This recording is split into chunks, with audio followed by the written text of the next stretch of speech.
Next on Relevant Radio, your favorite weekly appointment. It's time for the Nazareth Project. Faith, marriage, and family talk for the everyday Catholic. With your host, Lydia Lococo. Good morning, Milwaukee, and welcome to the Nazareth Project. Faith, marriage, and family talk for the everyday Catholic. I am your host, Lydia Lococo. I was telling my producer that today's host chat is going to be a little different. I get a little nostalgic at this time of year. It's back to school. So today's show is going to give us time to reflect on that experience that almost every single person has. If you think about it, school.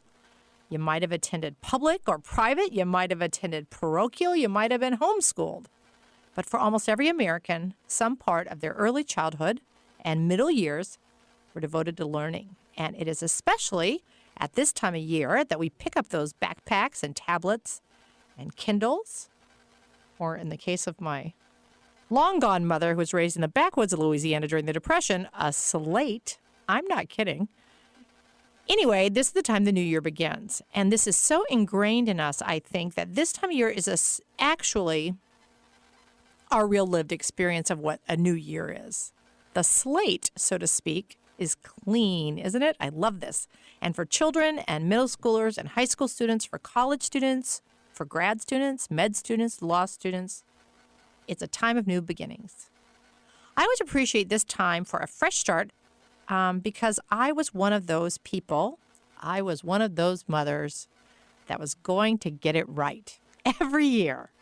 I was going to be one of those mothers. Oh, you know the mothers. You know those mothers, the patient, kind, and loving mothers, the mothers of hot breakfast before school, uniforms always clean, backpacks organized and waiting, lunches on the counters, each with a special note written to each child. You know those mothers that were always on the field trip, the room mothers, the den mothers, the parent that always coached and whose child never forgot their band instrument. I wanted to be that mother.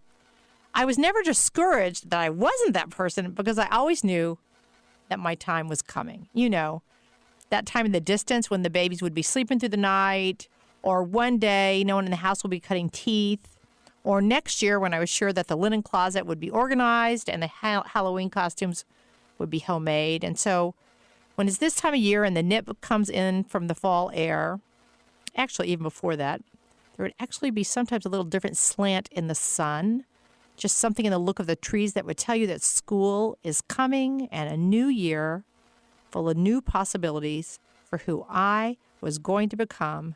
That time was near. I loved school as a kid. I loved school as a mom because it was full of hope and possibilities. Can you tell I haven't changed? Well, somehow the baby's teeth did come in, and that was okay because I still had time. And then everyone was sleeping through the night, but I would tell myself, who knew that I would be busier with middle schoolers? The solar system projects and the dioramas, the rotten bananas and the lunch boxes, the smelly socks, the lost books, the old locks for the lockers. Certainly no one could have expected me to have my act together when I had a 7th grader. The hymns in the girls' uniforms would be enviously straight one day and ironed, but just not now. Not with a cakewalk that needed cupcakes and me in charge of that darn craft for the class party again. I was always her. And then I had the kids who had to be the star in the Christmas play. Have you ever really actually had to make a star costume? I have. So I knew there was lots of times. That was Annie Boodle who was the star.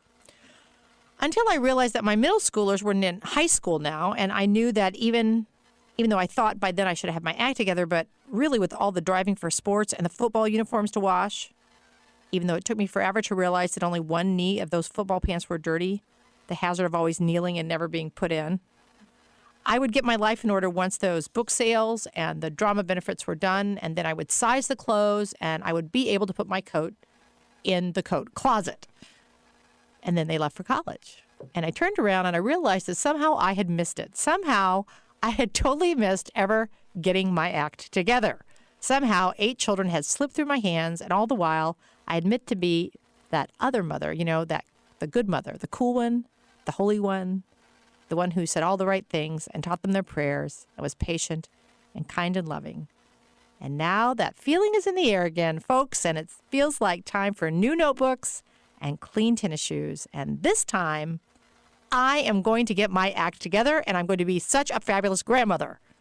The best kind, the kind that gets it all right. This time of year, I will make it. It's a new year. Anything is possible. This time, I am going to get it right. Katy Conners is a good friend of the Nazareth Project, and I will introduce her to you soon, but she's a stay-at-home mom with 5 kids, and I felt like we needed a real-life person to share with us this new time of year and all the hope and possibility of back to school. We're going to take a quick break now, and when we come back, I'll be chatting with Katy. You're listening to The Nazareth Project on Relevant Radio. We'll be right back.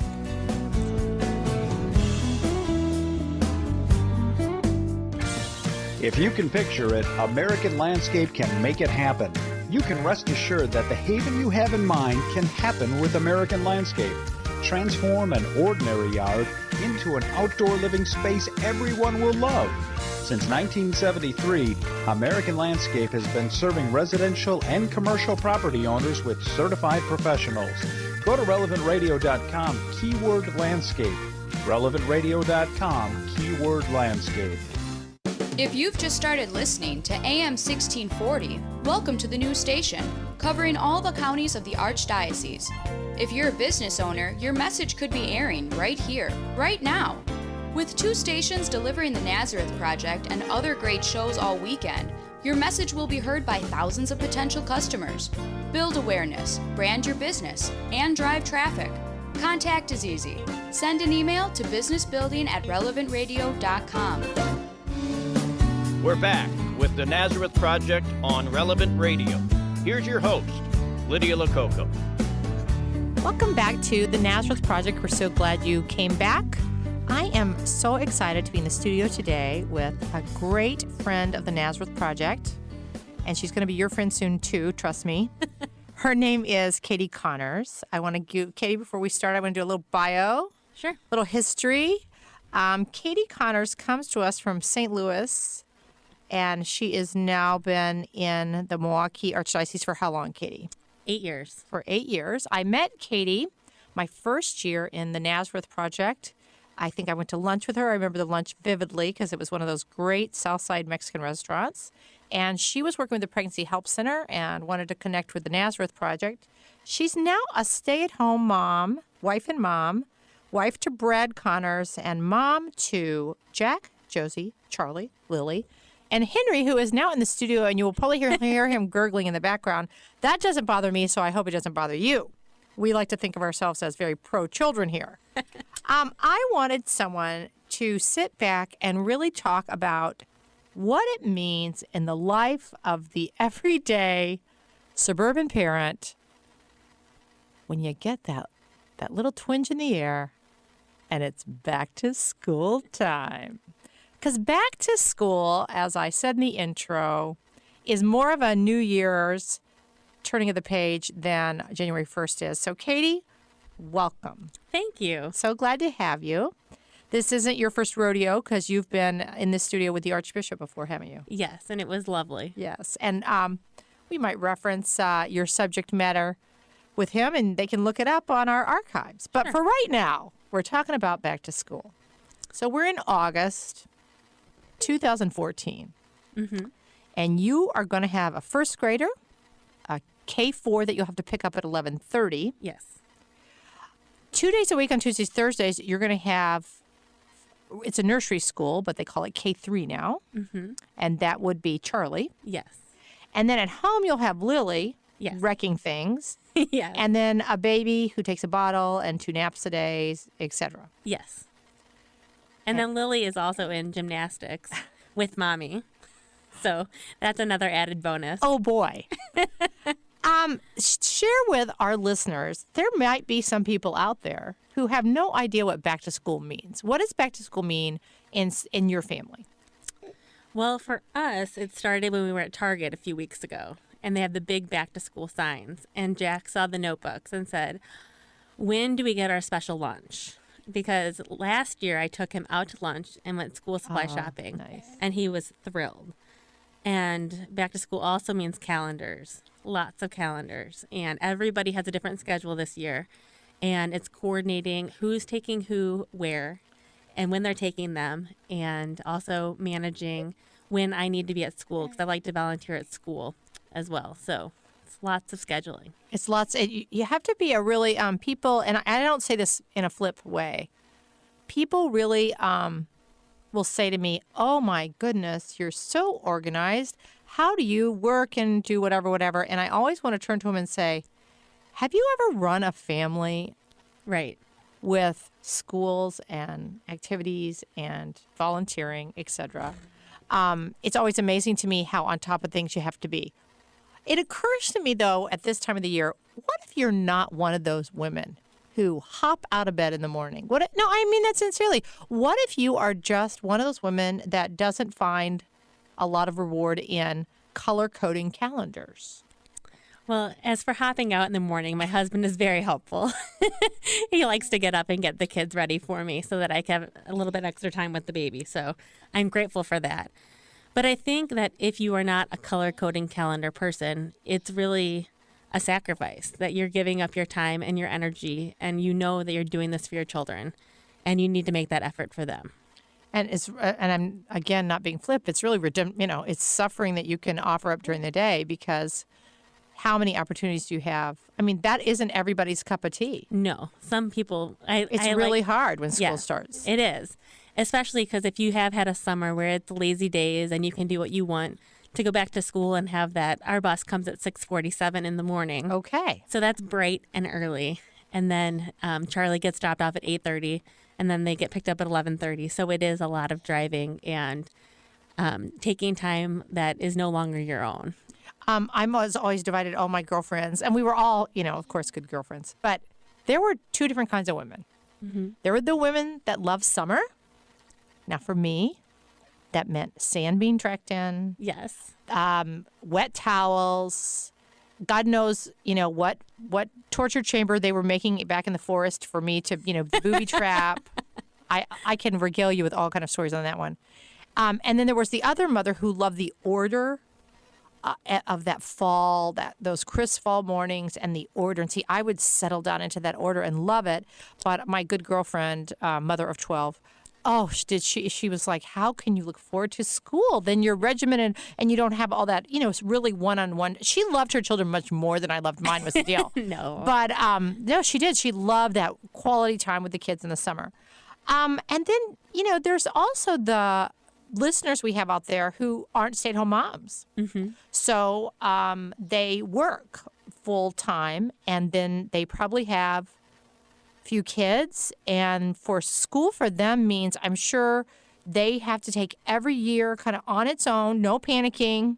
We'll handle carpooling, but it's I always think it does take a village, because it takes all of us moms kind of together. Right. I know that when they say bring a hanger and styrofoam balls on Monday for the project, I would always tuck more in, because I thought some poor mom.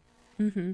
And one day it would be me, yes, is going to forget the styrofoam balls, and her kid's going to be the one crying in the corner that, Right. And you think of other moms, and it really is a beautiful thing to journey with other parents, isn't it? Yes. Well, and then after school activities, I do see a lot of those parents who are coming, running haggard from work, who had just picked their kids up, who need to get to soccer on time. And it's exhausting for them, too. So, yeah. Also for the dads, I know Brad is a good example of somebody who's really involved at the parish, right? Yes. And so their life changes too, right? Yeah. Soccer, and I never understood why they make those practices at 3:30. I'm thinking, are there parents out there that aren't working? Well, that's what I've been amazed with the swim team, Jackson's swim team this year. The swim meets are at 1:00. And I'm like, why are they having the swim meets at 1:00? Right during nap time, right in the middle of my day. Dads can't come. Henry just finished his bottle, and now he's resting comfortably. Sorry about that. One reason I wanted to ask Katy, I wanted to get a real-life mom with a real-life family with real-life experiences for back to school, because I do think it's kind of a page-turner. But Katy also organizes a very successful, what would I say, mothers networking group. Right. And it's called Milwaukee Catholic Mamas. There are 400 moms on your Facebook page. Right. And lots of small groups in between. Mm-hmm. And tell us something about Milwaukee Catholic Mamas. So the Milwaukee Catholic Mamas, I think networking is a great way to describe it. It's not an official group of moms who meet all the time, but it's a way for moms to, I guess, advertise what they're doing at their own parishes and reach out to new moms who come in town and moms who might have been, or I guess, new mothers in general, so that they don't have to reinvent the wheel and they can find other moms who already have stuff going on. And our Facebook page, it's really great because it's a nice community of women who can ask the real honest questions about mothering. Like, my kid isn't napping. How do I take care of that? Mass is difficult. What do I do? Where are you going on vacation? Just any number of things. But being a Catholic mom, I think, is so different than just a regular mom's group. The moms talk about NFP and the struggles with that. They talk about what they're eating for dinner. It's just a variety of things. But raising Catholic children is so different than I'm in a lot of moms groups. Imagine that. I like talking to people, so I know lots of different moms. And it's nice to have a good group of Catholic moms that we can say, okay, we're making Catholicism a priority. We want this for our family. How are you doing it? Well, also, today, for all moms, it's important. But, and I think I can say this, I have one daughter-in-law that works and one that doesn't. Mm-hmm. So you're looking at two moms, same age, both have kids, both isolated in different ways. I think to be a mom nowadays is really hard because if you're working, time is your resource you don't have, too. And then I think if you stay at home, you really are probably the only one on your block. I mean, that's a given. I don't know about your block, but you're unless you really have to intentionally connect with other women. You do. You have to seek it out. Whether you're working, I know I have a lot of girlfriends who do work, and the evening events are a huge thing for them because they need to connect with those women at night. And the stay-at-home moms, getting out to the park and meeting other moms is such a blessing to go to a playground and see somebody that you know who you can talk to because it can be lonely. It can be isolating. My husband always teases me. He's like, honey, can you please stop calling me? I'm trying to work. And I'm like, but he's like, can't you call a friend? Because I don't really need to know about Josie's newest pose. Could you please just call somebody else? And I'm trying to bill hours here. Yes. I mean, he loves talking to me, of course, but he doesn't need to know every little detail of my life. But when you're at home, it's nice to have somebody that you can call and talk to. And I think that's one of the things that this Milwaukee group of moms has done for me is I have a network of women who I can connect with.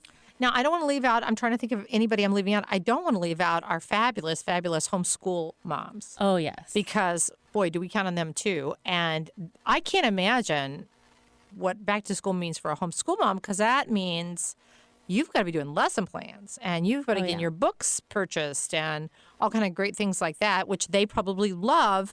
But again, we all are happy in where God's chosen us, but it doesn't mean it's always easy, right? Yes. And I know a bunch of homeschool moms who they are just saints. I don't know how they manage cleaning their homes and taking care of their families and still educating their children. And they're obviously welcome on Milwaukee Catholic Mamas too. Of course. Right? And there's a good group of them who they meet. I believe they're doing like a PE program at the Southside YMCA this year. Oh, cool. And it's a bunch of the Catholic moms who are putting this together.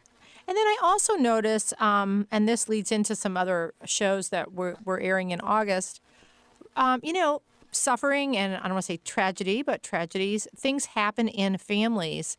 And you see how, I don't want to say just women, young adult families who are trying to intentionally live their life, their faith life, are such a support to each other. Mm-hmm. Whether it's a mom making a casserole for somebody who's, had a death in the family, let's say, or whether it's prayer support, or whether it's, we have disabled children, special needs children, and they help with suggestions, and I know this physical therapist and that kind of thing.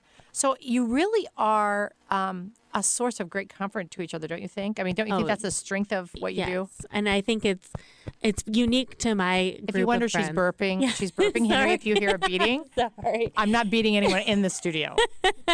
I have been virtues trained, and there's no problem here.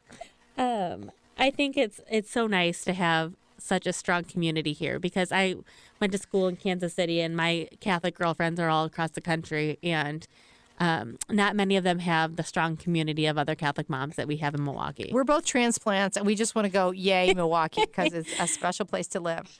Well, Katy, I am so grateful that you put your baby Henry in your stroller, came all the way down to the Cousin Center, all the way to the Bowels of the Beast, to the studio in the basement, and just to share Milwaukee Catholic Mamas. If they want to sign up, what do they do?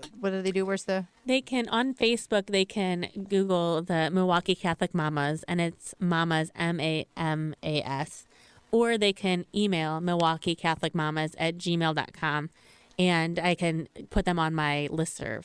Super. And details of my discussion with Katy, I just want you to know, as always, are going to be posted on our website, thenazarethproject.com.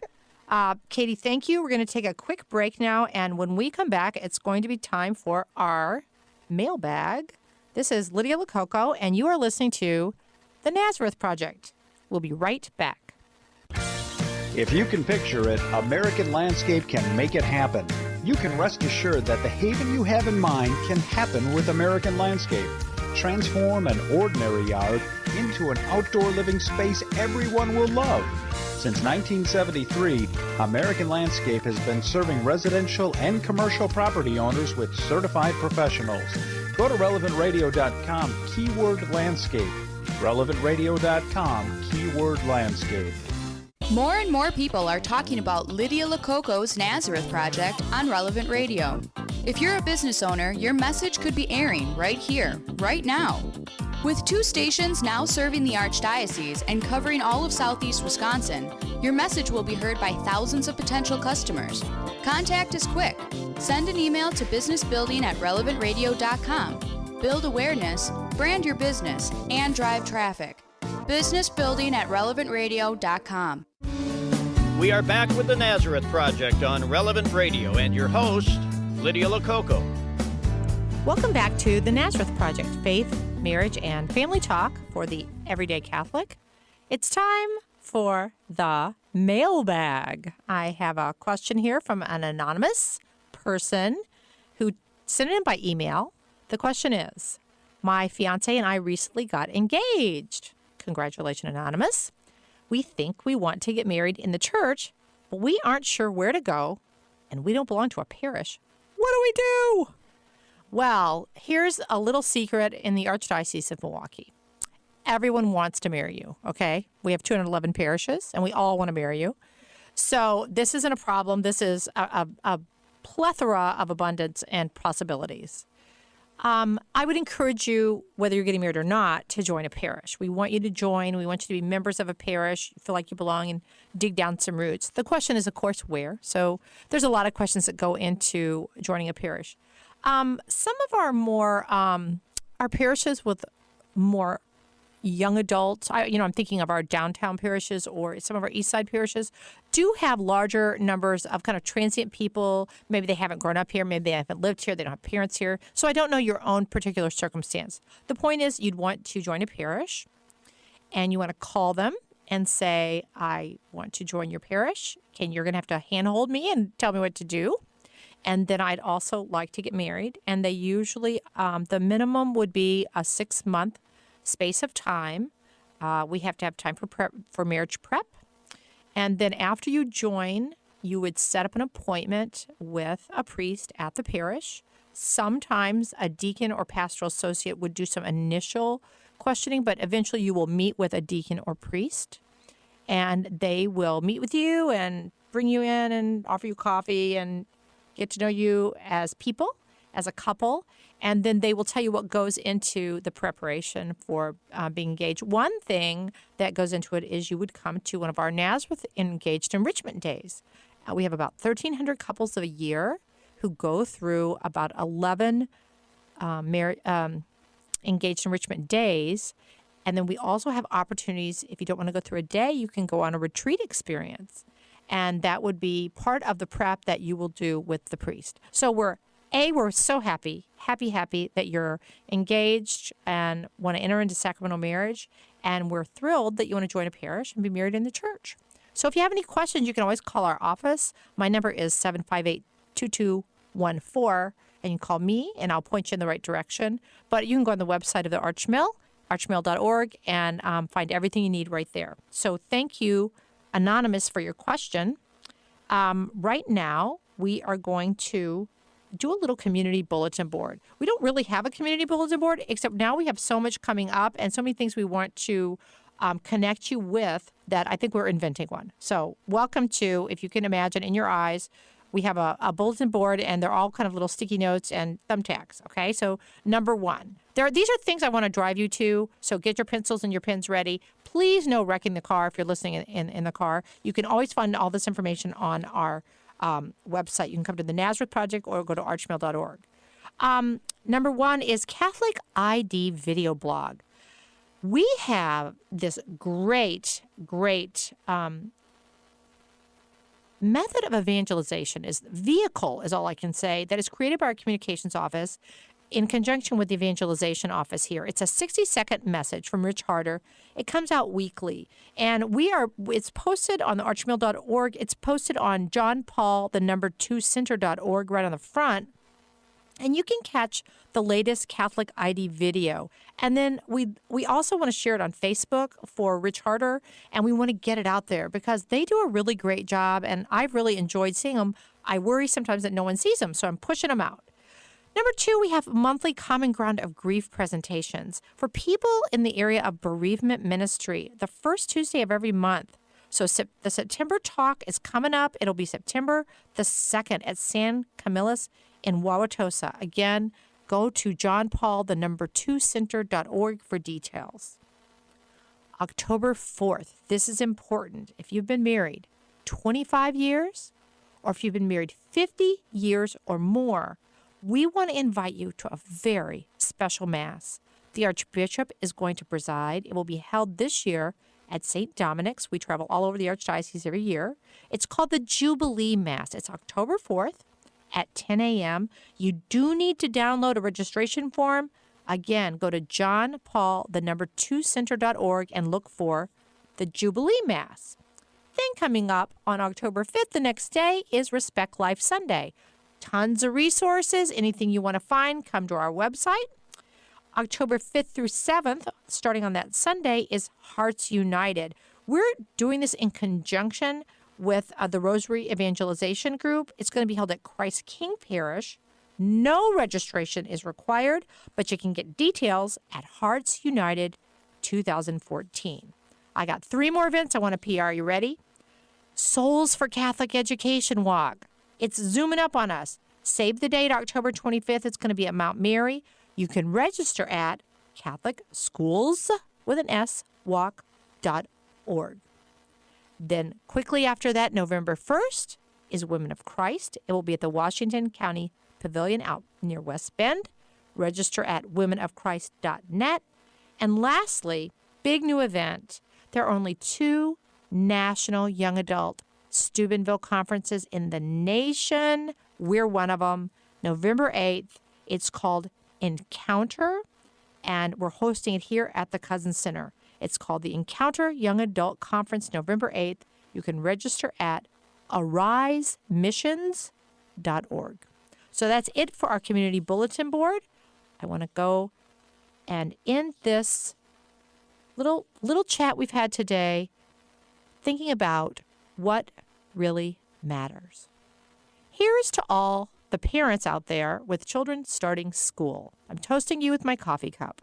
Here's to the added expenses, to the tuitions, to the new clothes, and to all the hopes and dreams that we all have for all our children. Here's to sharing the little secret that there is no such thing as getting it all right, and to knowing that the D on that math test will never be remembered, and it's actually will be okay if they don't make the A team for volleyball. Here's to taking just one short second to breathe and realizing it is all messy and it is all wonderful and it all does somehow work out. And it is all just such a gift from God. Here's to understanding that that is what really matters. Thanks for tuning in. This is Lydia Lococo, the Nazareth Project. God bless your day. You've been listening to the Nazareth Project on Relevant Radio. Tune in next Friday morning at 9 for more faith, marriage, and family talk with Lydia. And for more information about today's guests and topics, visit thenazarethproject.com.